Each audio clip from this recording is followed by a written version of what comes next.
Hi Barry, welcome back to our YouTube channel. For today's video, we are taking a trip to Tokyo, all the way to Japan.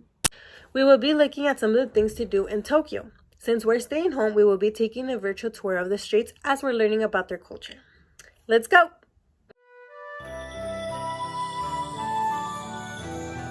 Have you ever wondered what it would be like to play real-life Mario Go-Kart? Well, our first stop is go-karts in Tokyo Bay. Just imagine yourself on a custom-made go-kart, specifically tailored to realize the real-life superhero go-karting experience. Dress up in your favorite character costume, playing the music of your choice, and driving through the city of Tokyo. You can ride with the group or even ride privately. Street Kart is fully equipped to make your experience a very important one.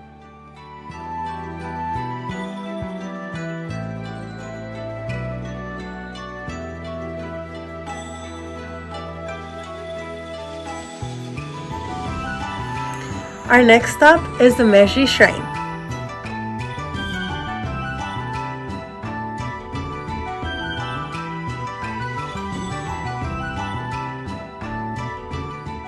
The historical significance of the Meiji Shrine cannot be overstated. The shrine was made for the first emperor of modern Japan, Emperor Meiji. You enter this mystical place through a 40-foot high torii gate and find yourself surrounded with 100,000 trees. You can also write your wishes and tie them up to the wall.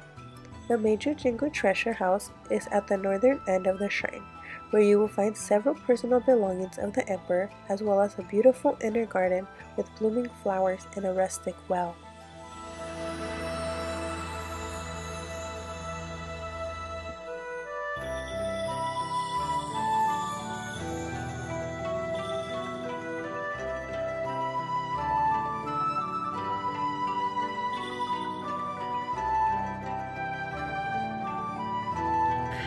Our next stop is the very popular Shibuya Crossing.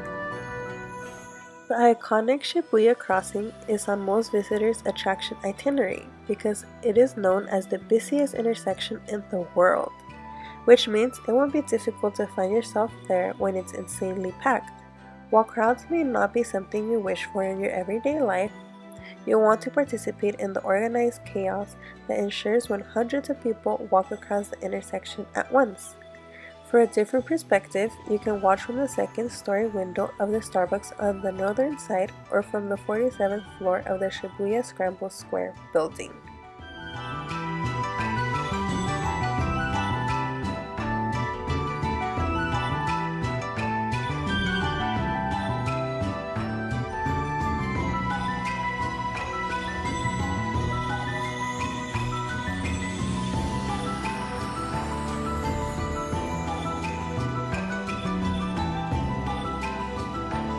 Our next stop is the Tokyo Tower.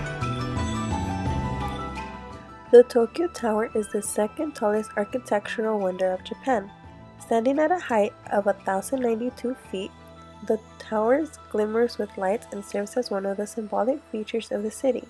It is a true marvel to see at the nighttime, especially because the illumination themes change according to season and occasions. You can see it from afar, or you can also go up to the special observation deck and get a nighttime view of the city. It is a sight you'll never forget.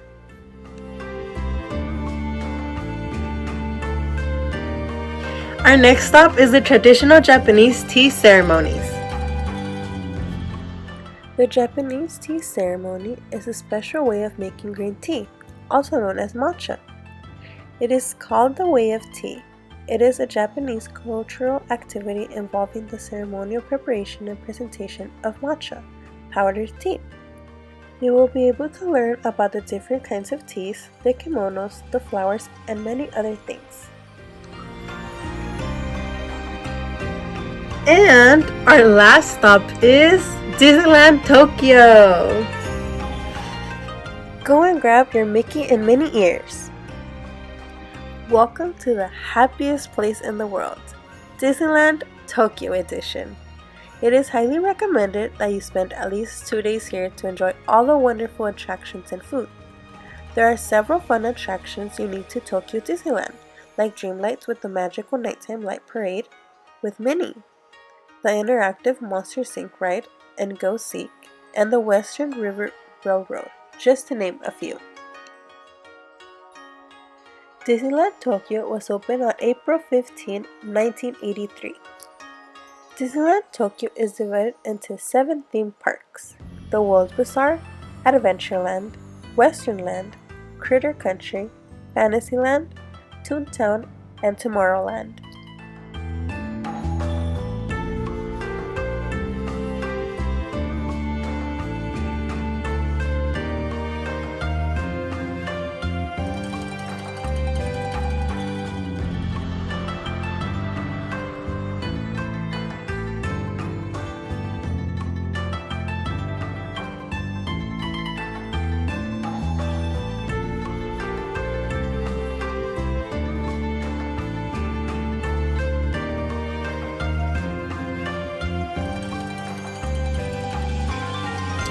And that's the end of our trip. I hope you guys learned a little bit more about Japan, and I'll see you guys next time. Bye! Mite kurete arigato.